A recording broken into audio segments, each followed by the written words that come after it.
Hello दोस्तों, welcome my YouTube channel. Air condition का काम सीखने के लिए ये चैनल बहुत ही मुफीद और फ़ायदेमंद है, स्पेशली नए एसी टेक्नीशियन के लिए। ये चैनल एसी के काम को बहुत ही सरल और बहुत ही आसान ट्रिक एंड टिप्स के साथ प्रैक्टिकली एक्सप्लेन करता है। तो दोस्तों से रिक्वेस्ट है तो मेरे चैनल से जुड़े, मेरे चैनल को सब्सक्राइब करें ताकि हमें और बेहतर वीडियो बनाने का हौसला हिम्मत मिले। Thank you. ये जामिल का CX मॉडल का कंडेंसिंग यूनिट है। ये इसका TW AHU यूनिट है, ये TW AHU यूनिट है। तो इसके हम लोग वायरिंग के ऊपर बात करते हैं।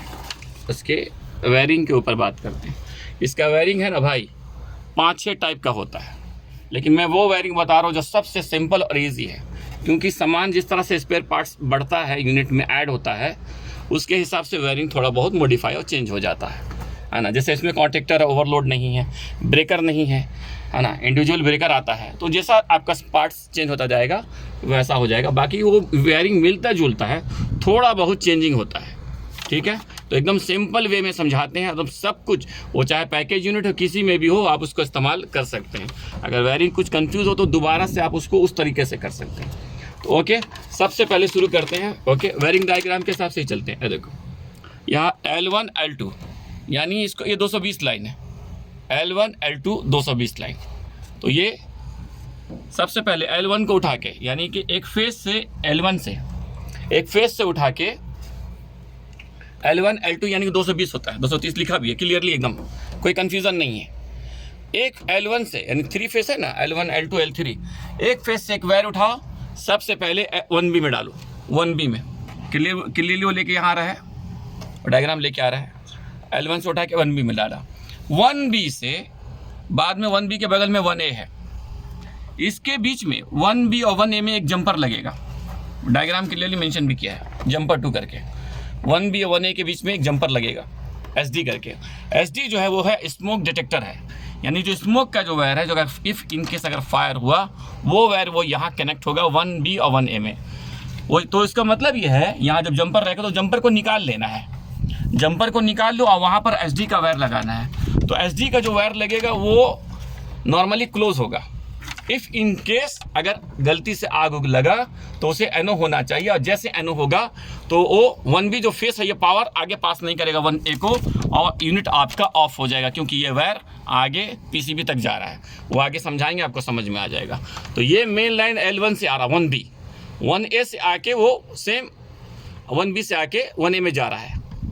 ये लाइन 1 निकला, 1A में आया, यहाँ कनेक्ट हुआ, यहाँ से एक जंपर लेके आपको 1A में लगाना है। लेकिन अगर स्मोक डिटेक्टर नहीं है, तो स्मोक डिटेक्टर लगा है तो वो जंपर को निकाल लो, और जंपर को निकाल के, जैसे इसमें जंपर को निकाल लिया गया है ना, जंपर 2 निकाल लिया गया है, क्योंकि इसमें स्मोक का वायर लगाना है। और वहाँ से आपका स्मोक का वायर लगेगा तो नॉर्मली वो NC होना चाहिए, यानी क्लोज होना चाहिए, कंटिन्यूटी दिखाना चाहिए। बाद में आपका वो 1A में गया, 1A से आपको जाएगा, कहाँ पर जाएगा 1A, उसके बाद 1A जाएगा UVM में। 1A देखिए एकदम सीधा इजीली 1A आ गया, सेम वायर है ना, 1A आ गया, 1A आया। UVM का जो आउटपुट है, यानी UVM का इनपुट में 1A लगेगा, और आउटपुट जो है वो 1 है, ये 1 है। ये कहाँ जाएगा ATB में, ATB यानी कि ये देखो ATB यहाँ लिखा हो, एक्सिलरी टर्मिनल ब्लॉक में जाएगा, ये वाला में, ये 1 नंबर है। यानी कि UVM का ये वायर आप निकाल के आप 1 में लगा दीजिए, यहाँ दोनों में, क्योंकि यहाँ पे जंपर यानी ये दोनों एक ही लाइन है, ये 1 जो है दोनों एक ही लाइन है, लग गया। अब अगर देखा जाए 1B से 1A तक सेम लाइन है, वो सीरीज में है, वो फेस है, घूम के वापस इसमें 1A में आया, वो घूम के उसमें गया, और ये भी सीरीज लाइन है। नॉर्मली ये भी क्लोज रहेगा। जब वोल्टेज 3 फेस रहेगा, सब कुछ ओके रहेगा, फेस सीक्वेंस कुछ भी प्रॉब्लम नहीं रहेगा, सब कुछ ओके है, तो ये दोनों पॉइंट में कंटिन्यूटी दिखाना चाहिए, ये दोनों पॉइंट में कंटिन्यूटी दिखाना चाहिए। ये मतलब ये ओके है। कंटिन्यूटी अगर नहीं दिखा रहा तो ये प्रॉब्लम है, किसी वजह से भी, वो तो चाहे फेस सीक्वेंस रॉन्ग हो, उल्टा हो, लो वोल्टेज हो, हाई वोल्टेज हो, जो भी इसका काम है, ओके, वो एक सेफ्टी डिवाइस है। तो 1B से 1A तक सेम फेस है वो, वहाँ तक। तो यहाँ से आपको इस तरह भी आपको याद रखना, 1B से लेकर 1A तक ये फेस है। ये इसका वायरिंग डायग्राम हो गया, ओके। बाद में 1A का वायर आप ये कहाँ जाएगा वो, अब यहाँ से 1A का वायर, 1 का वायर वो जाएगा PCB में, ये लाइन वायर है, यही फेस है आपका। और जो 1B फेस था वो डायरेक्ट वहाँ नहीं लगा के, वो स्मोक को सीरीज करते हुए बाद में यूवीएम के होते हुए थ्रू वो लाके अब यहाँ लग रहा है। ओके, हाँ, ये कंट्रोल का वायर है। अगर वही है तो अगर गलती से फायर हुआ तो ये आगे पावर पास नहीं करने देगा, वन को आगे पावर पास नहीं करने देगा। ये एक जो सेफ्टी डिवाइस है, ये अगर किसी वजह से ये काम कर रहा है, इफ़ इनकेस फेस स्ट्रॉन्ग हो गया, हाई हो गया, लो हो गया, तो ये भी आगे पावर पास नहीं करने देगा। और जैसे यहाँ पावर पास नहीं करने देगा आपका पीसीबी में, जब फेस ही नहीं पहुँचेगा तो पीसीबी क्या ऑफ हो जाएगा, आपका यूनिट ऑफ हो जाएगा। तो ये 1 का कहानी यहाँ तक पहुँच गया। अब रहा 2 को। 2 का याद रखो, ये 2 है, ये भी पूरा कॉमन लाइन है, एक ही लाइन है। देखो जंपर डाला हुआ है, ये एक ही लाइन है।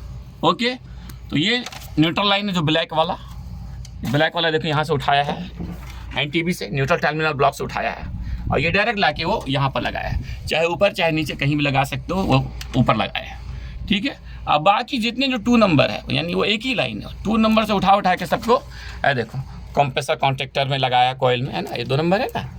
ओके, यहाँ लगाया है, देखो सब में 2 नंबर, यानी कि जो भी फैन का है या आपका कंप्रेसर का है, 1 2 3 4। ओके, तो सब इसके जो कॉन्ट्रैक्टर का जो कॉइल है, सब में आपको एक वायर लगाना होगा टर्मिनल 2 का, यानी न्यूट्रल का वायर। एक तरफ 2 वायर चाहिए ना, तो एक न्यूट्रल का वायर सब में लगा दीजिए, तो आपका 2 का काम ख़त्म हो गया। ओके, यहाँ तो आप समझ गए 1 और 1V 1 और 1 और 2 का आपका वायरिंग ये हो गया। अब रहा जो काम है, और वहाँ से एक 2 को उठाते हुए पीसीबी में यहाँ डाल दीजिए, पीसीबी में, और यहाँ लिखा भी है N, यानी कि न्यूट्रल टर्मिनल। ओके, बाद में इस पीसीबी में देखो 2 जैक नज़र आ रहा है, 2 जैक, ये आपका ट्रांसफार्मर का वायर है, ये आपका ट्रांसफार्मर का वायर है, वो इनबिल्ट कनेक्शन है। जब जैसे इसको 220 मिलेगा, इसको भी 220 मिल जाएगा। जो ये 220 यहाँ पे देखो लिखा हो 240, आउटपुट 24 वोल्ट 30 VA है इसका। Okay, volt. ओके, बाद में जैसे इसको 220 मिला तो जिसका जो आउटपुट होगा, ये जो 3 वायर दिख रहा है, इसमें दोनों ब्लू में आपको 24 वोल्ट देगा, आउटपुट करेगा, यानी इस पीसीबी को ये 24 वोल्ट आउटपुट करेगा ट्रांसफार्मर। जैसे यहाँ पर 24 वोल्ट आया, और इससे आप ब्लू और ब्लैक से जब चेक करेंगे तो उसमें आपको वो लगभग आपको 10 से 15 वोल्ट दिखाएगा। ठीक है, जैसे 24 वोल्ट दिखाएगा तो सेम आपका यहाँ पर जो आपको ये दिख रहा है ट्रांसफार्मर का जो वायर, जो थर्मोस्टेट का जो वायर है, RCG Y1 Y2 W1 W2, RC में 24 दिखाना चाहिए। अगर यहाँ दिखा रहा है तो यहाँ पर भी दिखाना चाहिए, क्योंकि यही वोल्टेज थर्मोस्टेट में जाएगा। यहाँ से पीसीबी से थर्मोस्टेट पावर ले रहा है। इफ़ इनकेस अगर यहाँ दिखा रहा है, यहाँ पर पीसीबी के इस जैक में 24 वोल्ट दोनों ब्लू में, लेकिन यहाँ नहीं दिखा रहा है, तो मतलब आपका पीसीबी ख़राब है। जो अंदर से जो इनबिल्ट कनेक्शन है RC का, वो पावर पास नहीं कर रहा है, किसी वजह से हो सकता है शॉर्ट वगैरह हो, डैमेज हो।